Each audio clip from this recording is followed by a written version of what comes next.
Who will win the Phooty trick? Don't do that. That's my trick. The world's longest intro.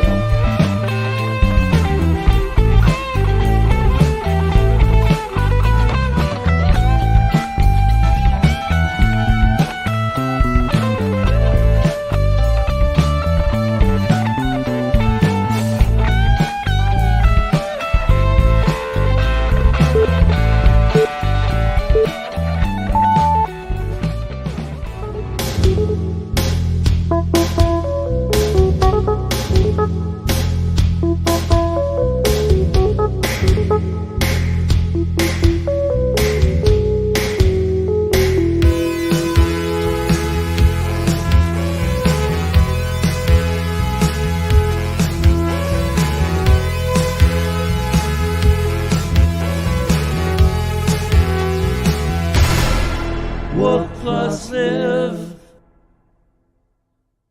Yo, welcome back to Wook Plus. I'm Weekend Wook, joined by Kevin T. No llama today, but that's all right. We're gonna have a fun time. I forgot we were doing this. The intro was so long. Oh, dude, come on.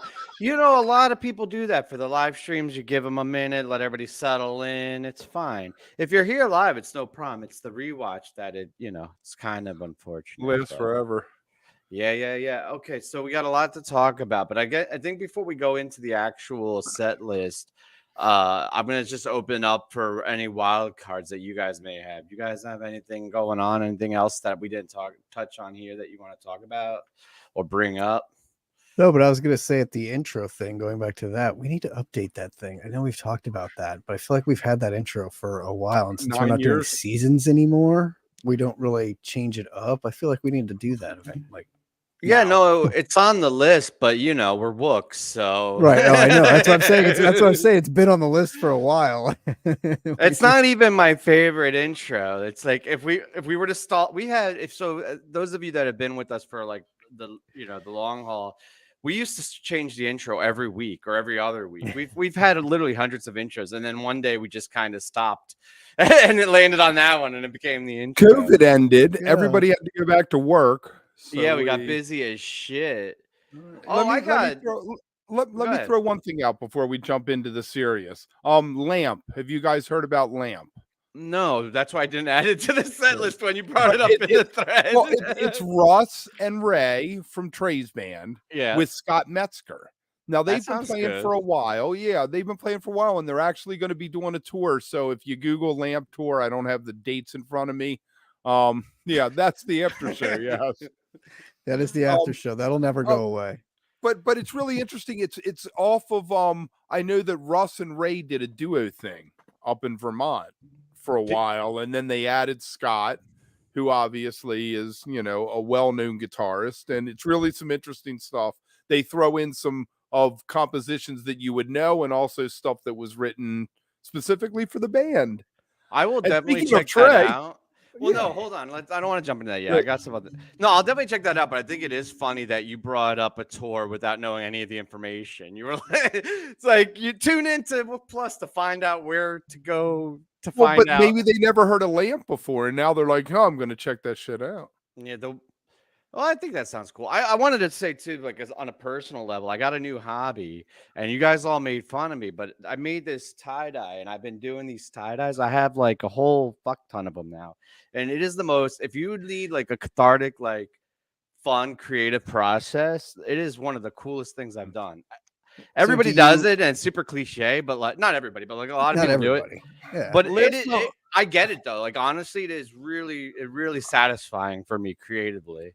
Do you do the whole like rubber banded up? Is that what you do? And, like tie them up and like I did it once with there's only one shirt I ever tie-dyed, and it was the Phish 1993 shirt that I got at my first show at Red Rocks because it was white and it said 93 on it. And I was like, oh, at the time, you don't want that. No, like, oh, this is so right, exactly. Like, I don't want this. So I was like, I'll tie-dye it and make it like different so at least it stands out. And that's the only shirt I've ever tie-dyed because my buddy was a big tie-dyer. But I can see the attraction. Like, it looks good. That shirt looks nice. This one's cool. This is like a whole line thing. I did one with a Mickey on it for like I saw that we're going to Disney. That one's cool. It's one of those things. Like I'm super impulsive and ADHD. So it's like, I don't know, like 4 days ago, on the algorithm on YouTube, like a how-to video on tie-dyeing popped up, and I was just like sleep deprived out of my mind. I was like, oh, Elon owned your mind. yeah, and then I was just like, oh my god, this is fucking amazing. And the There next you day I go. ordered the shit. 2 days later I'm doing it, and now I have like They saw 7 Tim. shirts. They saw Tim walking in the store and they raised the price of all the dyes by like 20 cents. No, I but think- see, you can Dharma Trading Company, man. It's like $2 per color. It's really an affordable hobby, to be honest. I spent like Why don't 30 you bucks. start- So far. tie-dye in summer camp in elementary school once. Why Yeah. don't you start doing them for the baby clothes? I Like, did. since, Oh like, no, that- I oh. have 4 onesies. Yeah. And I made one for Evie and Christina, like a matching set. So how much are you in? How much are you in on your tie-dye adventure? So not including the dyeables, right? Like the shirts, just the Well, like. no, you got to include the shirt. Well, I will, but let me get there. So like just in dyes and equipment and stuff, it's about $30. That's it. You got to get soda ash, you soak it in, you get the dyes, and then I picked up squirt bottles from the dollar store. So about $30. The white t-shirts though are like $5. And like I like wearing tie-dyes. Like I used to pick them up on lot and shit, and you pay 20-30 bucks on lot now. So you could get a pack of Gildan, like that's like the basic white shirt. Mm. It comes out to be like $5 a fucking shirt. So I think for this, because I've had other hobbies before, right? Like I did like the Warhammer and shit. That's really expensive. But like this one, I think I'm actually getting a return because like I'm actually getting like a wardrobe out of it a little bit. Well, can now let me ask you: have you figured out how to do a W yet? No, not yet. No, I could do the. I probably could actually.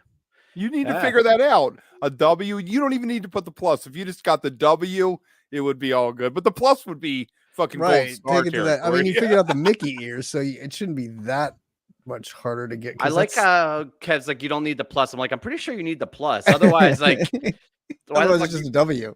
it's like you're Well, a weird the ass. Wook shirts just said Wook. There was no plus on them. They just Yeah, said but that Wook. actually said Wook. Otherwise, you're just like a discount Sesame Street superhero or something walking around with a W on your chest. The letter of the day is All right, you want to get into the set list? This James Casey thing is both terribly sad in the fact that, like, you know, he's sick and things are turning for the worse and he's not on the road. Also a little frustrating and infuriating on the backlash, I think. So if you haven't seen it, I guess first let's talk about the positive side of it. well, dude. Do you know the? Can we give them the backstory? Yeah, okay. Because Well, it's I mean, way serious. yeah, I mean, James Casey, the saxophone and woodwind player that tours with Tab, and he was going to play with Billy and the Kids coming up. He plays with He a was bunch of supposed to be different there artists. tonight, right? Yeah, so he's awesome, phenomenal musician. Is battling colon cancer, and he's been doing so for about 2 years. And then recently, I think it's reached a critical It's stage point. 5. It's stage 5. Yeah. And so now he's not able to tour or play, and he has a loss of income and mounting bills. I was very, very happy to see him when Trey did the little 2 shows before Phish tour started. He came out and sang "Ooh Child," which Trey band hadn't played for years and years, and that might have been the like icing on the cake of a perfect night there that he got to come. He was not there. They had his mic set up, his gear out there, but he never came out until the encore when he sang. Yeah. So anyway, with all that out, they set up a GoFundMe page. I think originally the first tweet said the goal was like 30,000, but if you go there now, the goal is 150 because they're already at 126,000, and it really should just be like a testament to our community and the scene and how like people coming together to support them. A lot of people were like instantly giving Trey huge piles of shit saying like, you're a millionaire, why don't you pay for everything? And like, I don't want to be insensitive to like their point entirely, because like I get it, you know, he is rather wealthy and James is close to him, and you would like to in a perfect world think that it's like that easy, but there's like, it's complicated. I think this has been going on for 2 years. We really have no idea how much he's given. And honestly, the thought I had, and this is all speculation, which is the point, but like, would James even accept it? Because if it were me and like my employer, one of you guys were, say he was a millionaire and he had been supporting me for 2 years, at some point I'd be like, dude, enough. Like, I don't, you know what I mean? Like, I would rather. And so the point is like, we don't know. And it just seems kind of short-sighted or fucked up to just take it all out on Trey.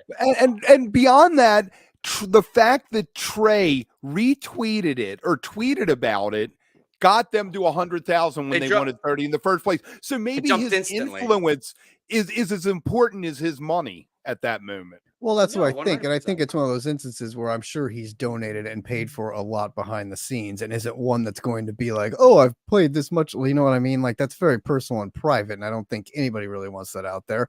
So the next thing that he's going to do is push it out there and retweet that and get awareness and eyes on it and look at what it does. I mean, you get that, you get that kind of exposure. And of course, people are going to then pick up on it and donate more. So, I mean, I think it's huge what he's done in that already.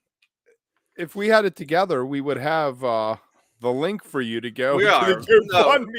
We do. Well, let's pretend like we have it together. Because if you're watching this after the fact, check in the description. I'm going to add the GoFundMe link.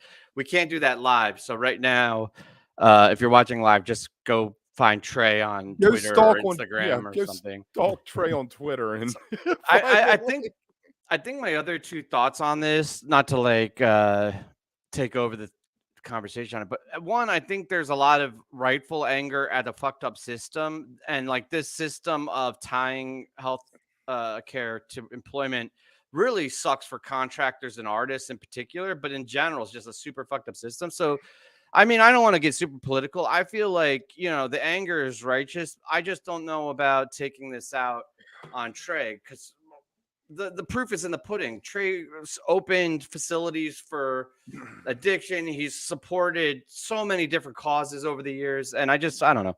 And then you know what they're saying? You're going to say, though, hold on. They're going to be like, oh, you fucking Phish fan stands. You're going to defend Trey to the end. Fuck that millionaire. But like, no, it's not about like my love of the band. He's a genuinely decent person. And influence is worth as much currency in social media and the world today as actual money is. Well, money is worth money. The influence that leads to but if you get endorsements from celebrities or big people like that, you're more than likely going to get their fan base to follow it, plus some other hangers on or whatever to join. I'm waiting for Joel or fucking Brownie or somebody to fucking retweet us. Come on, throw us a bone, guys. We love you guys. Yeah, I don't know. The other thing too, I was gonna say real quick, is if you're broke and you get upset or offended that like a wealthy person is sharing a petition, then just don't pay. Like, it's all to your means. Like, I feel like sometimes people I hear it in their rhetoric. They're like, oh, why are you asking me? I'm broke. They're not. They're just putting it out there. If you don't have the means, nobody's going to hold it against you or judge you, right? Like, we're all at different points. It's fine. Like, don't take it personally. It's still good to put it out there. If you can't pay, you can't pay. If you have, great. And if you have nothing, you have nothing. If you have $5 that you feel like you can give, $5 is as important at the end of the day as some huge. And I know I can see Tim thinking over there, well, a huge lump of money pays for a bunch of bills, but the spirit of it and the $5, it's the Bernie Sanders thing. He had a bunch of $5 donations and he raised millions and millions of dollars. Can I ask you a question? Yeah. Yeah. If you were as wealthy as Trey, let's say what, 70,000 or 70 million? Yeah, 70, I hear. How much money would you give me? How much money? Yeah, like what would be your line? Do I have a line if I were like sick? Yeah, if I were sick. If they told me I'm not gonna now keep in mind, Trey's lost people to cancer already a couple of times in the last few years. So I'm not your first friend. Right. But like, how much am I worth? Right. Is this like a nice positive? No, I know it's a legitimate question. And I think that what I would say to you is fuck you, Andy. You already I like the 65. Not even 555. Can't even round it up to $6. I love Andy. If I had $80 million, what I would do for you is I would pay your mortgage off and make sure that your kids got through school. And that would mean the world to me. I feel like that would be the most important thing. Anyway, I don't know. Everybody. And that way, if anything happened to your wife and your kids, and I would look out after your wife if anything happened to you. But for the whoa, not too close though. Kim's moving in. Oh, Jesus Christ. That was not the answer I was looking for. Like, you had me at mortgage and support the kids, and then you're like, I would pay special attention to your wife. I'd make sure she got she would not be lonely. God damn. But no, I think that that's gotta have some levity thing to give the people the stability that you don't have to worry about where am I going to live, how am I going to feed the kids. Then you can focus on yourself and heal yourself. And the healing, right? And it's a hard thing. I mean, it's not, as someone who has just been going through a lot of medical issues and spent a few times in the emergency room and many doctors, it's not fun, and it's extremely stressful. The first thing I always thought of every time we went to the ER, or even like planning to go to the ER, like I waited so long to go, which was part of the problem anyway. But then when you go, you're constantly thinking, how much is this going to cost me? How much is my insurance actually paying for this? How much is this going to run me? And then every time they're like, oh, you need to get this scan, you need to get this test done, you're like, how much is that going to cost me? How much is that going to cost me? You know, instead of like worrying about getting well and feeling better, you're worried about how much is this going to cost me? How much is this going to set me back? How am I going to pay for this? And it fucking sucks. And it adds another layer of stress onto an already shitty situation of being unhealthy. And it's not pleasant in any way, shape, or form. And any you level. know, in any level. It's a super fucked up system. It's really up. It really is. And it's scary. And it's shout out to Canada. Seriously, universal healthcare. I mean, it's until you're like in it too. It's Shout not out to the something rest you really of the think world. about it. Yeah, and you know, you don't really think about it. YouTube says we have 3 or 4 international regular viewers like that pop up. So those 4 people watching right now are like, "What the fuck are you guys talking about? Like, you don't just show up and have everything taken care of." Yeah, thank you, Steady Fishing. That's so true. Yeah. All right. Let's turn it around. Goose, it's Goose time. So everybody tune out. Let's trigger some more people. Yeah, I know. Great.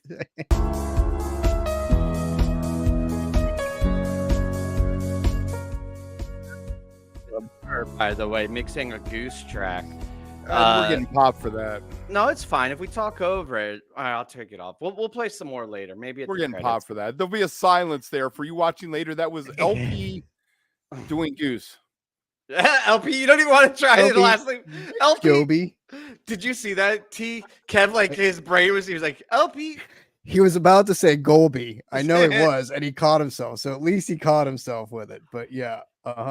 So when she was doing the Grateful Dead remixes and after shows and festival sets, there was a big thing in social media, and it felt pretty split to me. 50% of people like absolutely adored it.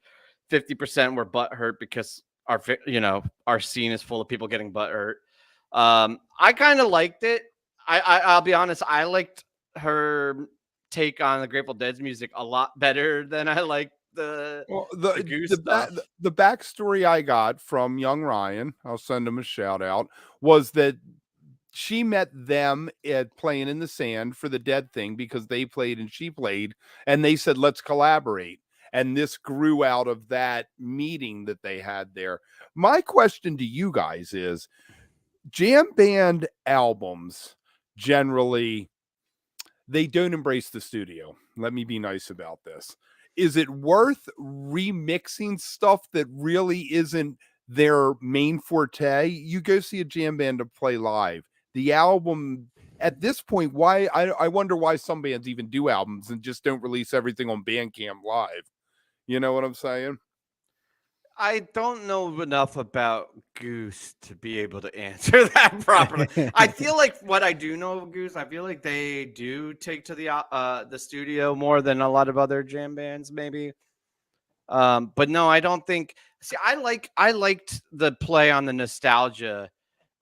Some people that was what bothered them. That was the cringe. But I liked taking classic rock or like Grateful Dead and stuff that was very folksy and very removed from our time and putting it into a modern flavor and exposing it to a new audience. I thought that was part of the charm of it. And this is just my opinion. I mean, everybody likes things for different reasons. You lose that when you go with the new Goose music. Now it's just club music. You know what I mean? Like it doesn't have that extraness. What do you think about the reverse? That Goose did All I Need that was her song. It's not All I Need that's well, Goose's I mean, song. as they should. If you're going to collaborate, it wasn't going to be a one-way But how do street. you feel about recreating a DJ song, something that was created in Pro Tools or Albertson or whatever? I would jam the shit out of that. If you could figure out a way to recreate it live, I think it would be a cool way to, like, a cool jam vehicle. I don't know. Conspirator did. Kind of like that Disco Biscuits Conspirator thing was. Yeah, it's such an interesting take though on things, to take like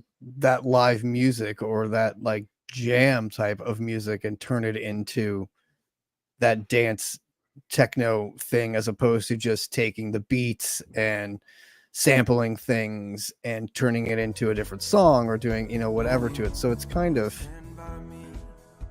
it's an interesting, I don't know. It's weird. It's weird because, you know, if you're taking like an 18-minute jam song and you're turning it into a 3-minute DJ mix, it's kind of weird, right? Because like you're kind of losing a lot of what that song was. The studio, right? You have to use the studio version. And you have the stems then. You have all the separate things, so you can almost do a dub thing. Bring the bass in, the guitar when you want. And so then you're really changing the studio version of the song, which a lot of these songs, the studio version is never as good as what you're hearing live in a lot of cases, because you're about the jam and you want to hear them go to places in the jams and where they go to anyway. So I don't know. I think it's an interesting concept and it's an interesting thing. And it's cool that they at least wanted to collaborate with her. And I think it's one of those, you know, why the hell not? Like, let's see what we can do. You know, I feel like something like Conspirator or like when DJ Logic would do things was a much more interesting way to incorporate DJs with a band, because it was a live setting and it was completely improvised in that moment. Right. The songs existed, but there were certain parts that were the DJ parts and the band just stuck to what they were. And then that stopped, boom, you had the, the improvisation second, boom, we go back to the song. I think that works better than a band playing a record or the DJ taking the record and remixing it when it's a jam band and not a Depeche Mode or a Cure or even a Beyonce or somebody, you know? Or when you get like a Nile Rodgers playing with Daft Punk or something and creating that together in that unison, like then you're creating something new and making something, instead of taking an already done or something and trying to mash the two together, you're like creating a new. And I think that would be something cool. Like it would be like a collaboration like that would be something interesting to see, a fresh new song done by them or like something new created. This isn't terrible though. I mean, it's not. No, I'm not saying at all. Definitely not at all. It kind of slaps. There, you know, there's a lot of jam bands too. Like I know what you're talking about when you say like taking jam music and doing this. That kind of jams that we primarily listen to, that makes sense. But there's a lot of jam bands that sound like this right out the gate, right? Yeah. Like you go and Jim Cotta pops to mind. Yeah, or like Pigeons has a lot of tracks like this, or where like the drum is just doing the club beat, you know, and they're jamming over it, and like it's not. Biscuits, I don't think it's that far removed. No, yeah, totally. It's like a Disco Biscuits, like it's kind of got that vibe and that. Right. Like even what like Sound Tribe Sector 9 did for a while there. It's kind of even sound, you know, it's like one of those, because that was one of those things where like it was sort of a combination of jam and a rave, you know, and you're kind of like in this weird in between where it was cool. Like, I mean, there's definitely an audience for it, and there's definitely a thing for it. So I mean, there is. There's Papadisio. Jason said Sound Tribe Sector 9. Yeah, that's what I was just saying. Exactly. Yes. You know, a lot of people go down that road. Space Bacon. Our buddy Space Bacon. That's totally their bread and butter. So I don't think there's. I mean, that road. I don't think that's going away. I will say that, and it seems like she's only growing in popularity, so to speak, you know, like getting more. She's growing as an artist, though. Growing as an artist, yeah. And I think the more, you know, there'll definitely be that, to Tim's point, that segment of people that will not appreciate it or not like it or think it's kind of blasphemous to do or whatever. But it's art, it's creating. You're always going to have people that say yes and no to it, and that's the fun of it. Like that's what the blank canvas is for. You paint your picture and put it out there and see what people think. So I like her for it. though. I dig I it. like her a lot. Just for the record, because I know I think my criticism, I just want to set this straight. I don't know why, because I'm going to piss off more people that are Goose fans, but I think my criticism of this lies more on the Goose side than on the LP On her side. side. I was like, I kind of dig what she does. It's Okay, fun. let me ask you this: if All right. maybe you One got more. nothing for me, if you were a DJ and you were going to remix a jam band, who would you pick? Tabor's choice. I mean, this is going to be the most cliche answers ever, but I probably would go with Phish just because of the breadth and depth of their catalog and my familiarity with it. I would be able to pick a lot of flavors. I mean, I think a lot of the generic and newer jam bands are too close to that type of music to begin with, that I don't think it has it. I love, like I said earlier, I love the remix of the Grateful Dead, but I feel like that's already been done now. I would take and put Disco Biscuits and Brothers Past on my palette and do a total Philly funk throwdown mashup of the two. Right. Sonic Youth. There you go. There you go. Yeah. Hey, Dave, I am there. So there. Yep. All All right, enough about Goose. Let's talk about JamBase. JamBase 25th anniversary quadricentennial silver jubilee. It sounds like something we'd call a show. Yeah, I love that. It's fucking great. So this is going on tomorrow. It starts Thursday through the weekend. It's in Boston, and it's broken up in 4 different venues. But they got some artists, some decent artists, with the headline being Humphreys on Sunday, which should be good. But I don't really have a ton. I guess I'll open up to you guys if you guys have anything to say. But let me say the other artists real quick. So the lineup is Humphreys. Jen's every night. Jen Hartwick's going to be every night. And then Holly Bowling's doing a piano thing.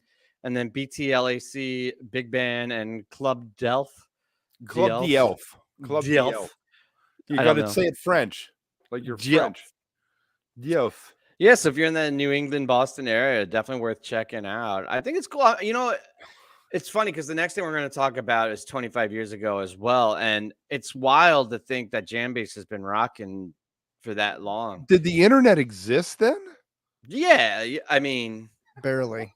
Andy Gadiel's page was rocking by then, but this, I feel like this was like the step from, you know, blogging to like journalism, even though they were probably very similar in content. Although wasn't JamBase Scotty B, we love Scotty B, and let's just send a shout out to him for 25 years. My God, man, that's fucking incredible.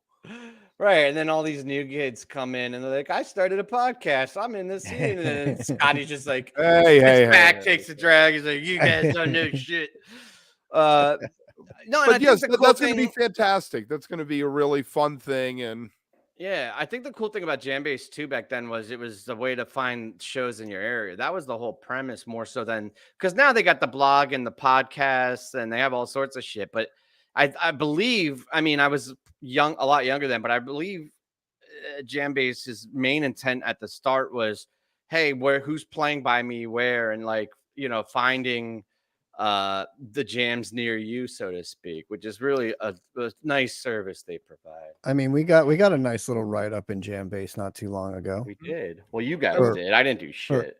For a little interview we did, Kev. That was with nice. Matt Bush, yes. Our Matt and Bush years interview. ago, the first big notice we ever got, we got an article in JamBase many years ago about the hot dog. Oh yeah, the hot. Oh yeah, we did twice. So we've been in there. Look at us. Look at that, huh?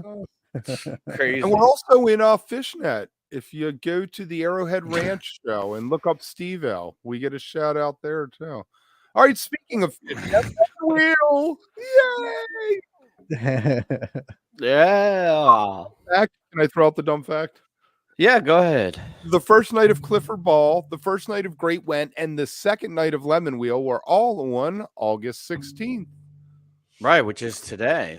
So lots of anniversaries. But 25th seems like a better, you know, it's the quadricentennial silver jubilee of Lemonwheel. Yeah. So that's why we're going to talk about it. Somebody said to me that, let me throw this out, and I'm shooting myself for not remembering who tweeted this, but that there's no standout, there's no gent like, you know, Went Gin.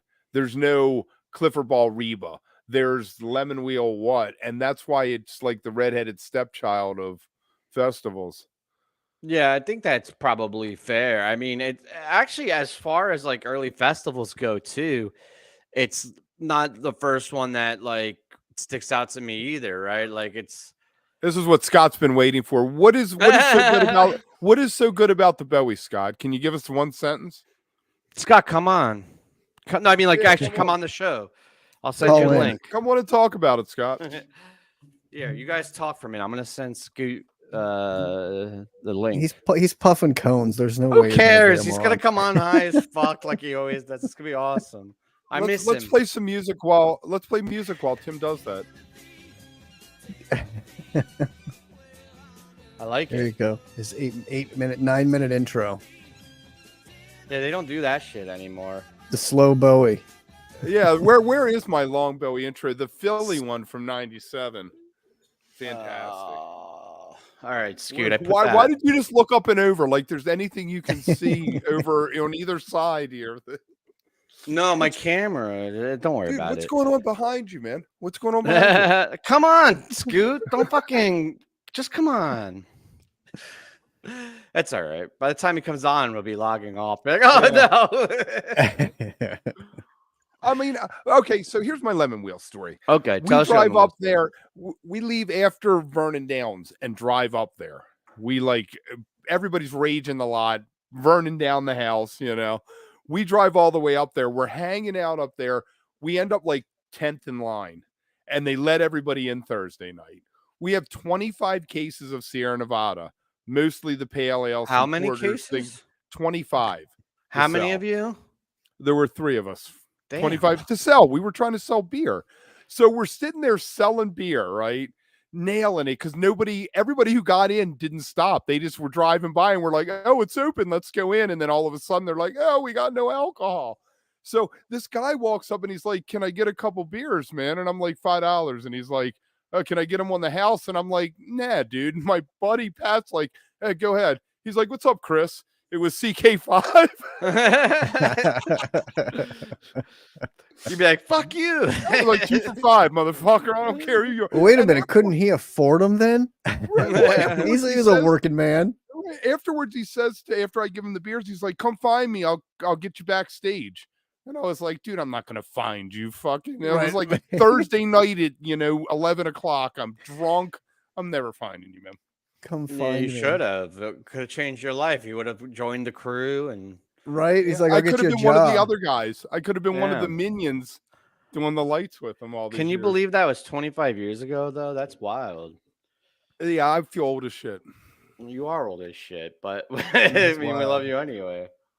So no more 25. Phish festivals, huh? Yeah, do you think they're gonna do that again? Because every What time was I that go Delaware back, nonsense? What was the Delaware nonsense? what Delaware nonsense? People were talking about there's going to be a Give me more festival next context. summer in Delaware. Who are these people? People on What Twitter. people? What the fuck are you talking about, Kev? Twitter Give me some people. context.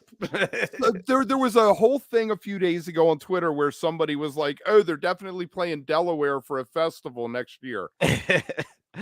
I feel like your sources are very unverified. It's like, oh, I just saw some Sometimes. random asshole. Sometimes they are. Sometimes they are. Sometimes they aren't. That's why we watch. Yeah, I did not see anything about Delaware. I don't think they'll ever do about it again because the cost, the liability. I mean, think about how festivals, some have really gone downhill and how their last one, Curveball, really went I think downhill. And then they Curveball look fucked back them up and- mentally. I don't think the Right. cost is an issue because they've done things at a loss or break even. And I think if it fulfilled a creative need or another need for them, I think they would do it. But I think Curveball fucked them up. And the fan base, like I think everybody got a little bit fucked up from what happened with Curveball. That was a tough one. And then with COVID, and then with MSG New Year's, and like I think there's if you do it, you need an Air Force base, and fucking Loring is gone. Where is there an abandoned Air Force base in the U.S. that, unless you did it in like October, because there's probably one in Mississippi or Texas or somewhere, but you don't want to do that shit in August in Mississippi. Right. I was gonna say the weather is a key factor, right? As we learned from Curveball, so it's got to be somewhere where you're hoping at least you have a better chance of weather working out. Logistics need to be laid out properly, like obviously a space for it all. So, and then timing, sort of thing too. What fits with it all. So I don't know. It's tough. What would you feel about that? I could do without that. What about just the area? Like Goose did with their TED Fest or whatever. Oh yeah, no. If it was a Phish Festival at the Locking Grounds or Manchester, like where Bonnaroo, and weed's legal in Virginia now. They can't fuck with you that much. Dude, you know what I just watched last night? I know this is an older movie now. Not older, but like it's after the fact. But what was it? The Coke Bear or whatever? Cocaine Bear? Cocaine Bear. That movie's fucked up. They don't tell you that. I went into it because everybody's like, oh, it's so funny and lighthearted. And I went into it. And like the first scene, the bear rips a fucking woman's face off. And I was like, I was not ready. My mind.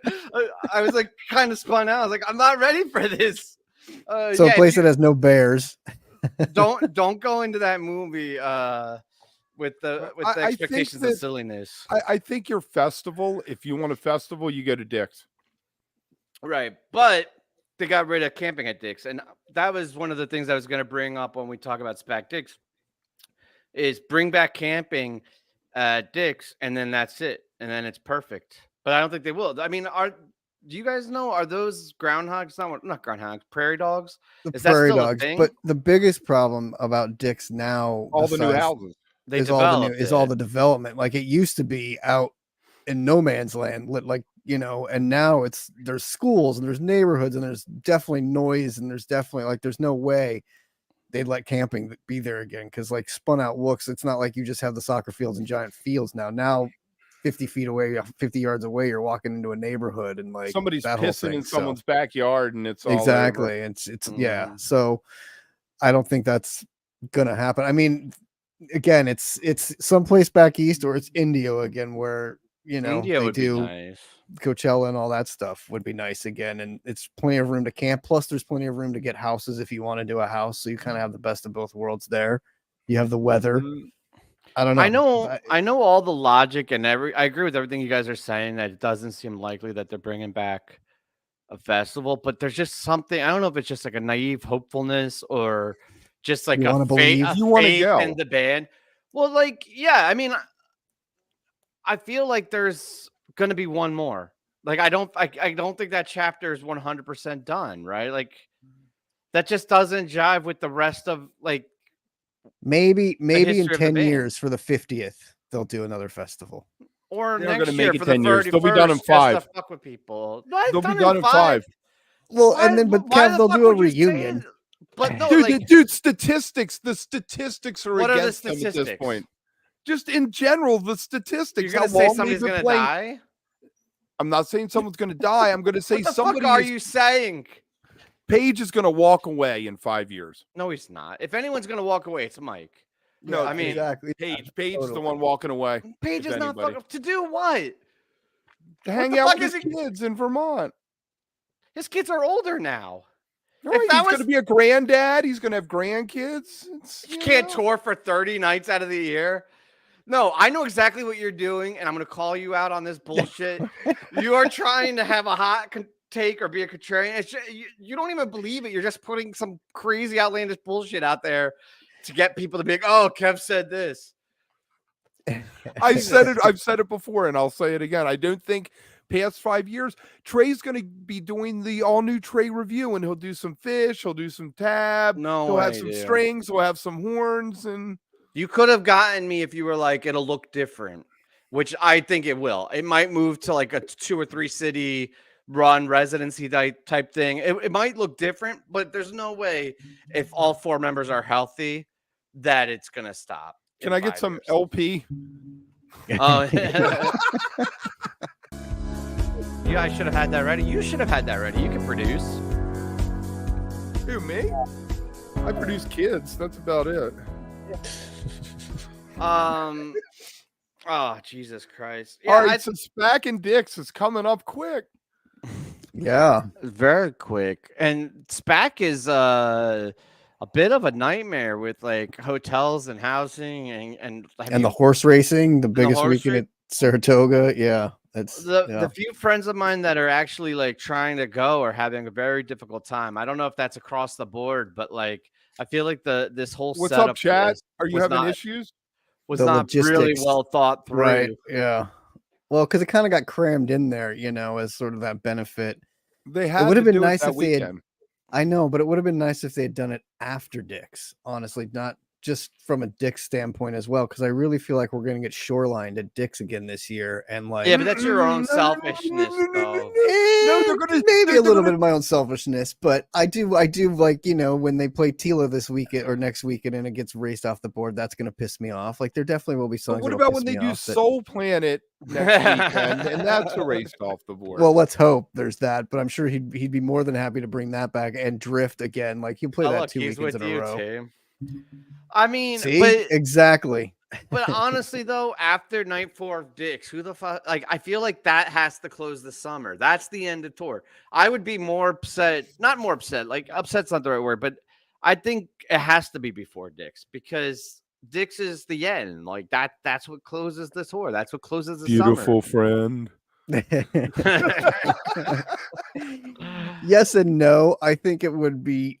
I don't know. It would just be nice to like maybe not do it right after Dick's. Maybe do it a couple weeks in October or. Well, they got a or fall tour in September. October. Well, yeah, The but then floods, kick man. off, That's for kick the off, flooded people.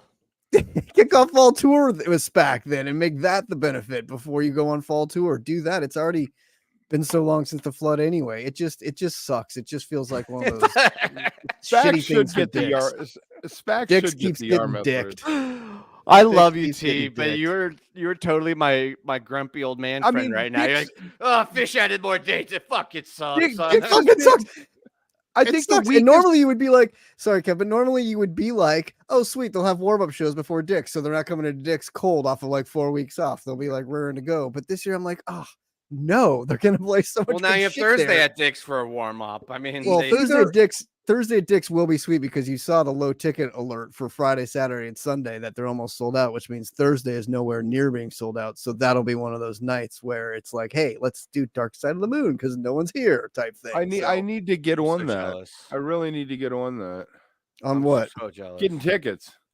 You got don't your- need to get your tickets You yet? got your Gorilla Toss tickets for Wednesday night. Yeah, so I you're got no, set. I don't have Gorilla Toss tickets, but Pete's my friend. Peter Negroponte is my buddy, so hopefully he's gonna put me on the guest list. But yeah, I need to get on that. T, You know, did you hold I on. tell you what, I had to fucking pay $1,400 for college for the kids. And that was just for fucking nothing. I don't even know what I paid for. They were like Education. What do you mean for nothing? You just said it was for college. but I mean, like, what was it for? I think I have to pay more money for the actual classes. Yeah, and you're gonna have to do it twice a year for 2 to 4 years, depending on what they're going for. So you pray for them to like fail out. Or become an marry rich. influencer and just go that route all of a sudden. I wanted to point out what the fuck we did to Kev over the years because when we started this, or the first time Dick's came back, you had your tickets and your flight and your hotel like 6 months in advance and were hounding us. And I was like, Kev, you're giving me so much anxiety. Just chill the fuck out. Like, I'll do it the week before. Because I'm like a really, like, I just don't worry about shit ahead of time. And you're like, no, I have to. And now we're like 2 weeks out and you have nothing planned. I was like, aha. Oh, I got a place to stay and I got a a place, ride there. The Wook is strong with you. The Wook. Thank you. Oh my God. All right, So let's talk rumors because I heard some interesting things. okay. I saw somebody bring up New Year's Eve in the chat before talking about festivals, but something that went kind of unspoken or didn't get picked up on huge was the what do you call that? The staff at MSG, the people that work in the aisles. What do you call them? The Ushers. Ushers. Thank you. Sorry, brain fart. The ushers at the end of night 7 were saying "see you in December" to the people. I saw several people state that, and I personally remember New Year's 16 before Baker's Dozen, them saying that to me as I was walking out. "See you in the summer." So I feel like they usually have an inside. They've already been scheduled. Yeah, it's already happened. They've seen their schedule for the year. So for better or worse, it looks like Phish is fucking doing MSG again for New Year. Good. More COVID. Awesome. Yeah, they're Haven't 3 done an for MSG 3. show in the last 3 years without getting COVID. Fantastic. They're 3 for 3. That's it. Yeah. Great. It's quarantine. But the other big rumor, and this is on Phish Rumors and PT, so take it for what it's worth. Phish Rumors actually gets fairly decent results, but is the 40th anniversary, so the end of November, beginning of December. Everybody's saying Hampton and Worcester and Albany, but I don't know. I think Hampton would be dope. But I feel like they need to play something for the 40th, though, right? No. I mean, you keep saying that you're very much on that tip. Like you've been saying that for a while, that early December would be sort of like an anniversary run or something. When are they announcing it? After Dick's, before the fall tour and after the summer tour. They're gonna have. That's how they always do it. They announce shit after they play, right before, right after they play a just fucking raging weekend, because everybody's gonna be high on it. They're gonna look at their calendars like, oh, I don't have a lot of Phish coming up, and So maybe what they'll do is just announce like a winter tour type thing and announce those shows and the New Year's run. What, another 8 kind of thing? Yeah. Winter tour. Tour. No, well, yeah, like an island kind of type thing. It'll be like a 4 or 5 night mini tour in the beginning of December, and they'll probably, you're right, T, they'll probably announce it the same time they announce New Year's, and then sell all the tickets for New Year's, and the 40th run will be on sale at the same time. And it'll probably be New England, maybe Vermont, but probably not. The Japan site the other day had a lyric from Down with Disease. This has all been wonderful, but now I'm on my way. So I think it was maybe Phish just fucking with us. That was for Bill. Or a fan fucking with us. What's and crazy? Brian just said they're selling the LP Japan Nutra. There we go. So there's your answer. But as for the winter tour, Jesus Christ, Kev, you are just fucking. Go ahead, Kev. Go ahead. I'm not gonna fight with you. Go ahead. No. I was gonna say, as for the winter tour, I mean, why wouldn't they have done a 16 show tour from the end of November through December? Because they're not going to do that. Those kind of I mean, because I think you've seen the last 2 years that's not really happening. So it would be more of like a 4 to 8 show run in December, and then off through the holidays until New Year's, and then a 4 show run and then Mexico, and then so it's going to become the residency. It's going to become the widespread or mini tours, because they did that with Charleston and Alabama and Deer Creek, right? They did that mini tour. They took a couple weeks off. Then they did the second half of the summer tour. They took a little bit of time off. So do you think that sells more tickets?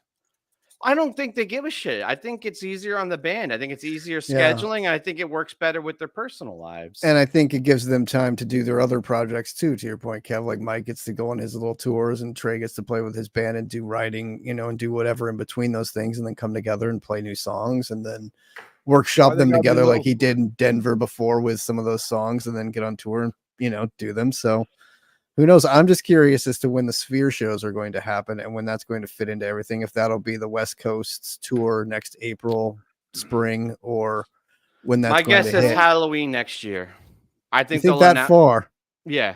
You think it'll take that long? Do you think it's going to price people out of the market, though? How much will it cost to go to the Sphere?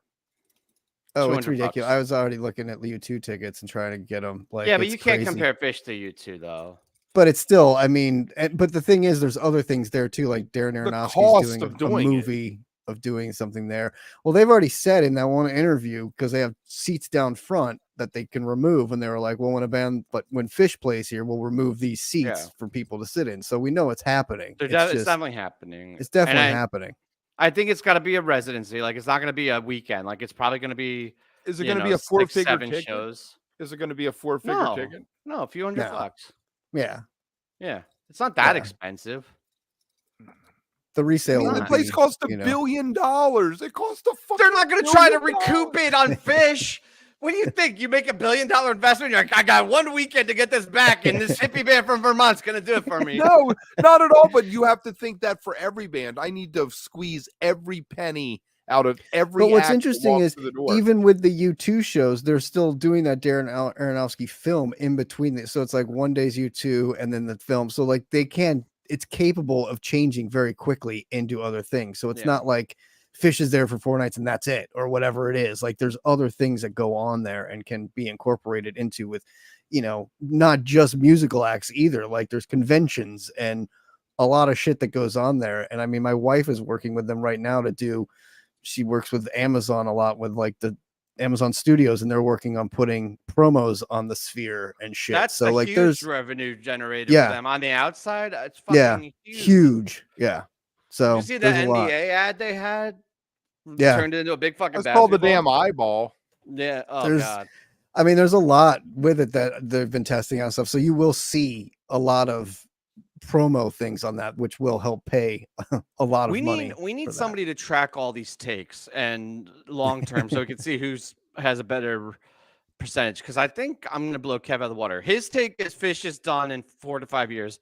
My take is they're gonna do a December run for the 40th. They're gonna do the Sphere next Halloween for the first time, and the next like half a dozen New Year's are gonna be an MSG. No matter how much we say Indio or Vegas or anywhere else or Miami, they're gonna be at MSG.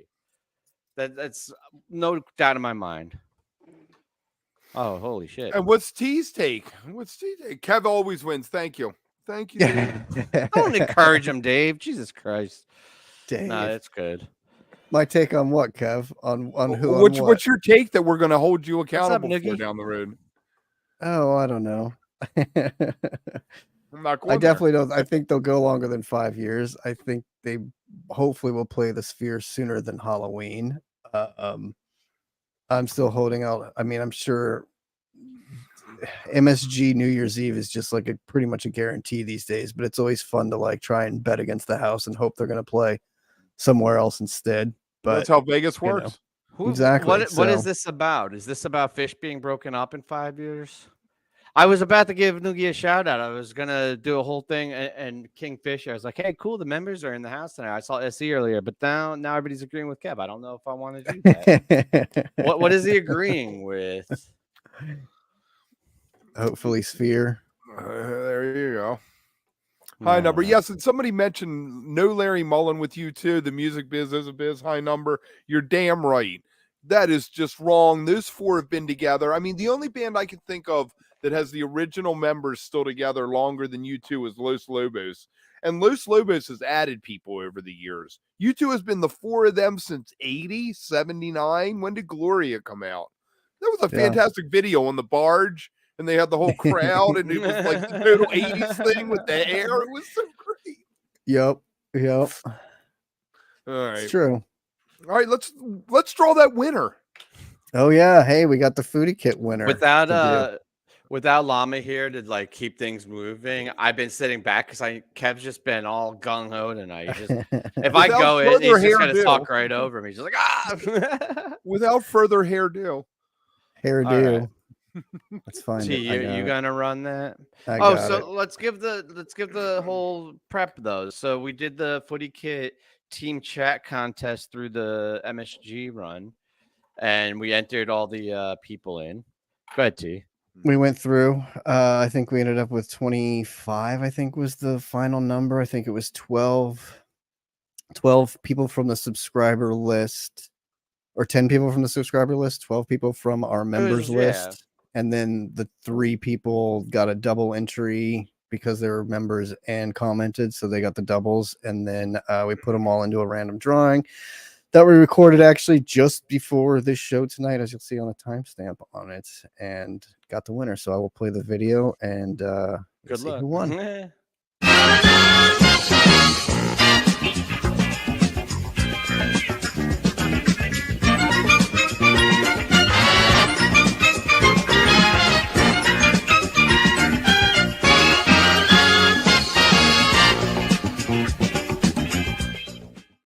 Yeah. So there you have it. Congratulations to you get a SE. certificate. No, you get the kit. You get a dope kit. I hope he downloaded the certificate. I tried, but it didn't work. It was like it didn't work. So you don't pay get for that. You pay to play. It costs team for the chat, PDF. the number 10. Congrats, SE. Oh, That's look dope. at that. I gotta say that music. Hey, he's here tonight. There he Awesome. is, SC. We love you. Hey, Thank you. congrats, man. Congrats. It And was you that got it on second your entry. It was that Yeah, second entry. it was that second entry. See, so membership does have its privileges, everybody. See that? What? He got in because he had 2 entries in there. You on the look just like 25, Charles so. Malden. And I knew Tim would like that music because I know it's one of your favorites. I thought I'd bring I it think back that just so shit we got it. slaps. Recollection. I love it. I was Recollection. thinking next week you guys want to play Password again, just so yeah, you know what's funny, Tim? I wanted to do a rigged election because it was a shit ton of work to actually do all this, but T was committed to authenticity and Going through. transparency. Yeah, and let me tell you, I figured out a lot about YouTube and how to like manipulate how to read subscribers and who's where and whatnot. And it was a lot. But thank you for everybody for playing. I mean, that was cool. We got 25 entries total. So can we can do a game show week because it's the week before Dick's, right? Yeah, no, we definitely can. I was going to announce something else too, because I just thought of it. I think it's fucking brilliant. So I'm going to pretend like we've had this plan the whole time. Like and subscribe. I once a month am going to send out a Wook tie-dye, a Wook original tie-dye, because I'm doing it anyway. I'll pick a random subscriber each month. Look, Dave's on your tip right here as you're saying that right there. Yeah, exactly. Shit. So yeah, that's 25. That'll take you through October. You don't even know it's not quite 25 because there were double entries and right, things. So it was more about, I think, around 22 was your total. No, but you can re-enter though. I think because I want to encourage people to like and subscribe. No, right? totally. He's gonna figure out how to do a W on it. No, I'm not. I might. But once you do figure it out, you'll be so stoked that you have it, then you can do them anyway. So I'm like really fucking good at tying and dyeing though. Like I gotta be honest. I got this shit down. You want this. So that's why you should like these videos and subscribe and leave a comment. Or something. They're bringing up a good point. Could you call it Phish at the Sphere if somebody else was playing drums besides John Fishman? Why would they not be playing with Fishman? No, because Larry Mullins isn't playing with you too. This goes. Oh, right. Fuck no. See, that's the thing I like about Phish though, is like it's always been the 4 of them, and it's always been the 4 of them and you too. Yeah, and I'm upset about that too. Why the fuck are you yelling at me, man? Like he's passionate. I know, Jesus. No, but I'm saying like there's a lot of bands that have had subs and rotations. I don't think you can do that with Phish. Not at this point. They're 40 years in with the 4 people. Who would you say if you had to sub somebody and say it was still Phish? Who would it be? Definitely not Fishman. That's a clear no, and definitely not Trey. So it'd be Mike and Paige. One of those two. It would be Johnny Vidakovich. Who I would have play drums with them. That's not what I asked. Oh. I will say a quick story before we go out though, talking about not losing Fishman. When Llama and I were chatting with Taper's Choice at Choice Fest, and it might have even been our interview. I can't remember. But anyway, CT was talking about drums and playing drums and how he has talked to Fishman a few times and been backstage with him, whatever. And he's like, I will get, I'll ask him a question or something and he'll start explaining something and I'm on the page with him and everything. And then he just gets going on this other stuff and it just loses me. Like, he's like, I don't even know what he's talking about. He gets so out there. So it's just one of those things where even that though is, saying it's just funny to hear somebody who is a good drummer in their own right, talking to somebody who's on a next level from them, even trying to explain things to them. So I don't think you could ever imagine Phish without Fishman. It would never. I think Phish would end up a trio.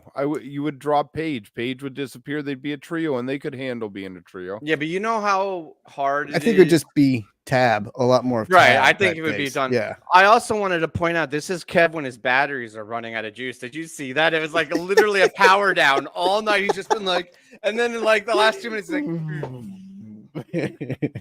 All right, guys. Appreciate you all hanging out. We'll be back next Wednesday, apparently with some game show maybe, and hopefully like and subscribe. We'll see you next time. Our pre-date.